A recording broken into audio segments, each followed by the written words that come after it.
শিয়া সুন্নি কখনো এক হতে পারে না। शिया और सुन्नी भाई आपस में हाथ मिलाकर यूं खड़े हो जाएं।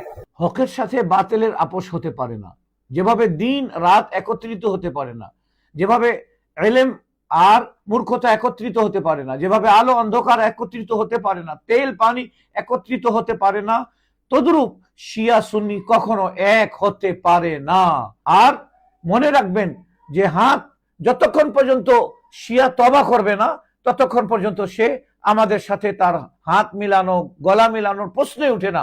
হযরতে আবু বকর, সৈয়দনা ওমর, হযরতে উসমান গনি, হযরতে আয়েশা, হযরতে হাফসা, ইনাদেরকে গালি দেওয়া বাদ দিক, আমরা শুধু হাত মিলাবো না, আমরা তাদেরকে তবা করে নিক, তবা করার পরে আমরা তাদেরকে মাথার উপর বসাবো। কিন্তু তবা হচ্ছে শর্ত, তবা না করলে ততক্ষণ পর্যন্ত শিয়া আছে আর শিয়ার সাথে কোনো বাতিল সাথে আপোষ হতে পারে না। এটাই হচ্ছে ইসলামের ফয়সালা। মিম্বারে রসুল বলতে মসজিদের মেম্বার শুধু না, মিম্বারে রসুল বলতে ইসলামিক স্টেজ যেটা হবে এটা মিম্বারে রসুল। মিম্বারে রসুলে এই জন্য বেরেলি শরীফে কখনো দাড়ি মুন্ডাকে, ছোট দাড়িওয়ালাকে, ফাসেককে, কখনো বাতিলকে নবী করিম আলাইহিস সালাতু ওয়াস সালামের মিম্বারে রসুল অর্থাৎ স্টেজে আসতে দেওয়া হয় না। শুধু মেম্বার বলতে মসজিদের মেম্বার না, এটা জ্ঞানের স্বল্পতার কারণে এই ধরনের কথা হচ্ছে।